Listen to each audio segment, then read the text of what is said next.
Subscribe करें fully forward YouTube channel को और साथ दिए गए बेल आइकन पर प्रेस करें ताकि हमारी तमाम न्यू आने वाली वीडियो आपको मिल सके। अस्सलाम वालेकुम दोस्तों, आप देख रहे हैं फुली फॉरवर्ड यूट्यूब चैनल। मेरा नाम है आज़म और आज की इस वीडियो में हम यहाँ पर इसके फ़ैन की तरफ आ रहे हैं। माइक्रोवेव ओवन की फ़ैन को कैसे रिप्लेस किया जाता है, इसको अगर रिपेयरिंग करना हो तो कैसे ओपन करना है, इसकी मुकम्मल फिटिंग कैसे आपने ओपन करनी है, कैसे दोबारा फिट करनी है, और इसके साथ आने वाले फॉल्ट्स के ऊपर हम डिस्कस करने वाले हैं।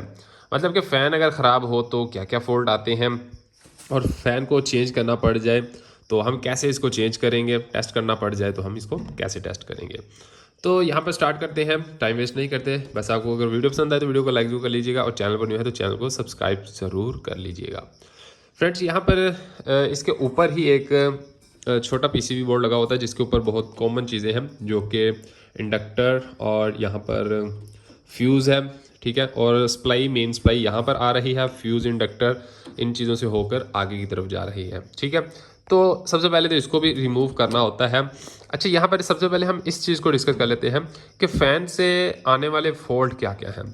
फ़ैन चलता हो वो तो ठीक है, लेकिन फ़ैन अगर ख़राब हो जाए या जाम हो जाए, मतलब किसी भी वजह से रुक जाए, हवा देना बंद कर दे, तो क्या फ़ॉल्ट क्या आएगा भाई? तब फ़ॉल्ट ये आएगा कि आपकी गन काम नहीं करेगी।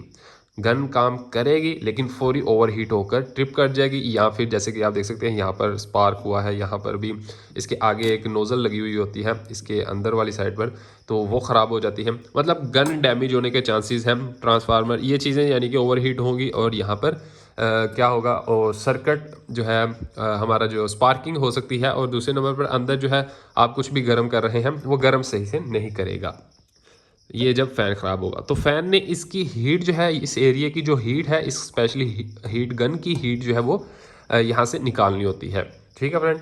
तो फ़ैन का बहुत ही ज़्यादा इसमें अमल है। तो देख लेते हैं।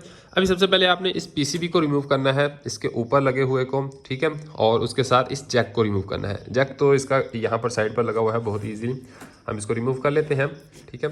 इसको रिमूव करना इजी है, जैक को रिमूव करना इजी है, पीसीबी की थोड़ी सी फिटिंग है तो वो भी आसान है। मैं यहाँ पर कैमरा सेट कर लेता हूँ, फिर हम जैक और पीसीबी को सबसे पहले रिमूव करेंगे, और फिर इसकी एक फिटिंग है जो कि यहाँ पर बैक साइड पर है, एक स्क्रू लगा हुआ है और एक यहाँ पर लॉक है, फिर कुछ दो नीचे लॉक है, ये भी हम ओपन करेंगे। फ्रेंड्स, यहाँ पर एक लॉक ये है और एक वो पीछे है। पीछे वाला ओपन करना काफ़ी मुश्किल है, मुझे लगता है ये ओपन हो जाएगा तो वो खुद ब खुद ओपन हो जाएगा, ठीक है। उससे पहले मैं जैक को रिमूव कर लेता हूँ। जैक को सिंपल आप इसके नोज प्लायर की मदद से आप इसको रिमूव कर सकते हैं। ये जैक रहा, इसको मैं नोज प्लायर की मदद से रिमूव करना, ओके, बहुत ही सिंपल है, ईजी है, ठीक है। ये इस तरह लगा हुआ है, ठीक है, हम इसको साइड पर कर लेंगे। आप इसमें निशान भी लगाना चाहे लगा सकते हैं, वैसे 220 अगर होगा तो उसमें प्रॉब्लम नहीं होगी, न्यूट्रल फेस चेंज भी हो जाए तो कोई इशू नहीं। वैसे अगर डीसी हो तो फिर प्रॉब्लम होती है। आप इस पर मार्क भी कर सकते हैं, इस साइड वाले पे मार्क कर दें थोड़ा सा और इधर मार्क कर दें, ताकि आपको याद रहे कि इस साइड वाला जो है वो हमारा ऐसे कनेक्ट होगा उसके साथ, यानी कि कनेक्ट होगा ऐसे। ये हो गया साइड पर। अभी यहाँ पर ये मेन चीज़ आ जाती है इसकी फिटिंग। फिटिंग बहुत इजी होती है, थोड़ा सा समझ लिया जाए तो। इसको मैं पीछे करूँगा तो ये तो ऊपर इस तरफ से हो जाएगा, ये देखें, ठीक है, ओके। अभी उस तरफ वाला मैं इसको पीसीबी को ही सिर्फ उस तरफ करके उठाऊंगा तो ये देखें ये बाहर आ जाएगा। तो लगाने के वक्त भी हम इसको पहले लगाएंगे, इसको बाद में। ये हमारा पीसीबी भी साइड पर हो गया। अभी इसकी बैक साइड पर चलते हैं। तो यहाँ पर सबसे पहले हम इस स्क्रू को ओपन कर लेंगे। इनके फ़ैन या तो जाम हो जाते हैं या फिर वैसे ही अगर जल जाए, लेकिन इतनी जल्दी फ़ैन में प्रॉब्लम नहीं आती, लेकिन जब आ जाए तो फिर आप कैसे कर सकते हैं इसको, क्लियरली मैं आपको इसलिए ये बता रहा हूँ। अभी ये लॉक है, इसको आप नीचे करके, वैसे देखें मैंने नीचे किया तो वो खुद ब खुद चला गया। अगर टाइट हो बहुत ज़्यादा, जैसे कि मैं फिट करके दिखाता हूँ, ठीक है, अभी नहीं होगा, सॉरी, ठीक है, बहुत ज़्यादा कई बार हार्ड हो जाता है तो आप इस नोज प्लायर की मदद से इसको ऐसे प्रेस करेंगे नीचे की तरफ तो फिर ऐसे निकल जाएगा। नीचे वाले लॉक्स को ओपन करने की जरूरत नहीं, अब हम सिंपल उठाएंगे तो ये बाहर आ जाएगा। ये बाहर आ गया। तो ये रहा इसका फ़ैन। इसकी कंडीशन देखकर तो हो बहुत बुरी हालत है। मैं इसको अच्छे से पहले कंप्लीट कर लेता हूँ, फिर आगे चलते हैं। तो जी हाँ, मैंने इसको कुछ हद तक साफ़ कर लिया है। तो ये रहा इसका पंखा। इसकी टेस्टिंग में आपको बता देता हूँ। ये 220 वोल्ट पर ही नॉर्मल हमारे होते हैं माइक्रोवेव के। तो ये जो फ़ैन है इसमें आप देखेंगे कि वाइंडिंग लगी हुई है, और वाइंडिंग जो है इसमें वो बारीक वाली वाइंडिंग है, ठीक है। तो इसको अब टेस्ट कैसे करना है, मल्टीमीटर के साथ आप इसको इजीली टेस्ट कर सकते हैं। वैसे 220 वोल्ट आप सीरीज़ में पहले चेक कर लें, शॉर्ट ना हो, सीरीज़ में चेक कर लें, वैसे चल गया तो मतलब ठीक होगा। बहुत ही आसान है टेस्ट करना। बारीक वाइंडिंग होगी, ये एक फार्मूला जेन में रख ले, बारीक वाइंडिंग होगी तो इसकी रेजिस्टेंस आपको थोड़ी ज़्यादा शो करेगा, और बारीक होगी फिर और ज़्यादा शो करेगा रेजिस्टेंस वैल्यू मीटर पर। वाइंडिंग अगर मोटी होगी तो फिर ये वैल्यू कम शो करेगा, ठीक है। अभी इसकी वाइंडिंग जो है वो हमारी नॉर्मल है, मोटी तो नहीं है तो बारीक ही। तो मैं मीटर को कंटिन्यूटी मोड पर और यहाँ पर रख लेता हूँ। इसको मैं 200 पर भी सेट कर सकता था, लेकिन 200 के ओहम से मुझे ज़्यादा भी हो सकती है, तो इसीलिए मैं इसको कंटिन्यूटी पर रख लेता हूँ, जहाँ पर ये वैल्यू रेजिस्टेंस की वैल्यू भी साथ साथ बताता है। ये रहा हमारा मीटर, ठीक है फ्रेंड्स। ये है, देखें अभी इसके ये जो दोनों पॉइंट हैं, ठीक है, इन दोनों पर मैं इसको रख लूँगा, एक नीचे और एक ऊपर, ठीक है। शॉर्ट नहीं बताना चाहिए क्योंकि इसकी बारीक वाइंडिंग है, शॉर्ट बताएगा तो ये शॉर्ट भी हो सकता है फैन। देखिए 380, ठीक है, 380 ओहम इसकी जो वाइंडिंग है वो यहाँ पर वैल्यू बता रहा है। अगर यहाँ पर बिल्कुल भी कुछ ना बताए या फिर बिल्कुल कंटिन्यूटी बता दे बिल्कुल, तो दोनों सूरतों में ख़राब होगा, लेकिन ये वैल्यू शो कर रहा है, मतलब इसकी वाइंडिंग ठीक है। अब एक पॉइंट को नीचे ही रखूँगा और बॉडी के साथ चेक कर लूँगा, शॉर्ट नहीं है।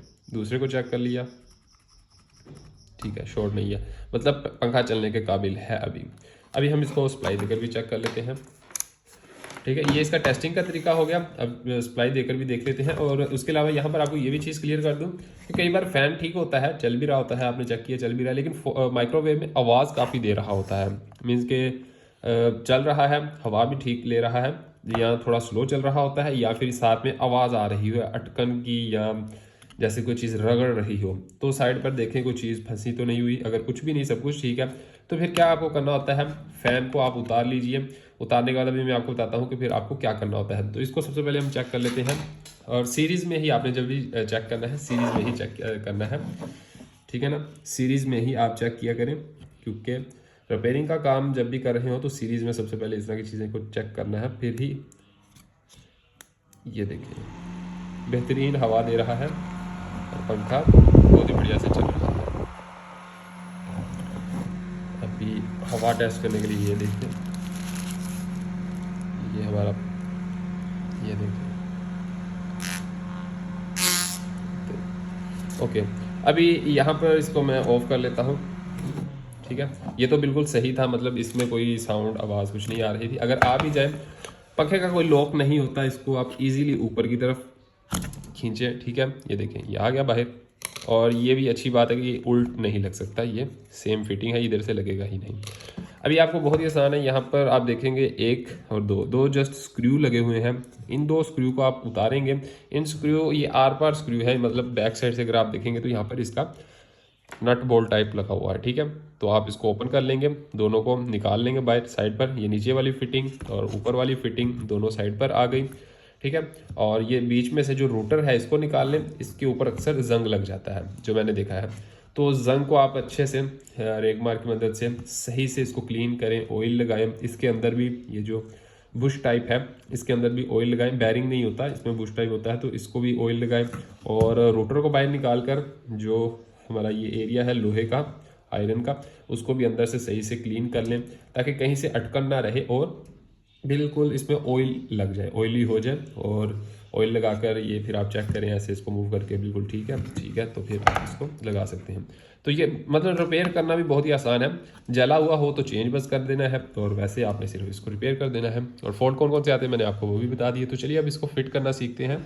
ये असल में मैं वीडियो बना इसलिए रहा हूँ क्योंकि जो न्यू टेक्नीशियन जो होते हैं उनको बहुत ही ज़्यादा प्रॉब्लम होती है। जो ओल्ड टेक्नीशियन है वो काम कर लेते हैं, वो तो अच्छे मैकेनिक हैं तो काम कर लेते हैं, लेकिन जो ओल्ड हैं उनके लिए काफ़ी प्रॉब्लम होती है। तो उनके लिए हेल्प हो जाए, तो इसलिए मैं ये वीडियो बनाता हूँ।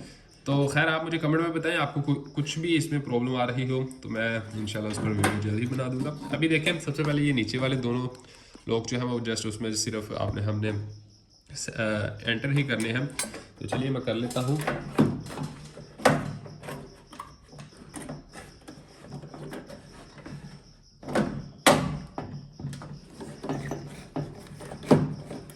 जी हाँ, वो दोनों लॉक चले गए। अभी बस ये ऊपर वाला लॉक हम इसमें पुश कर देंगे। ये देखें, ये फ़ैन हमारा बेहतरीन फिटिंग पर आ गया। जो पीछे वाला लॉक है वो हम करेंगे सबसे पहले इसमें सेट। ओके, अभी इस तरह वाला इजीली हो जाएगा। ठीक है, अभी इसको थोड़ा सा मैं पुश करूँगा। ये देखें, ये भी आ गए। फ़ैन का जैक ऐसे था, हमने ऐसे ही इसमें अभी फिर से लगा देना है।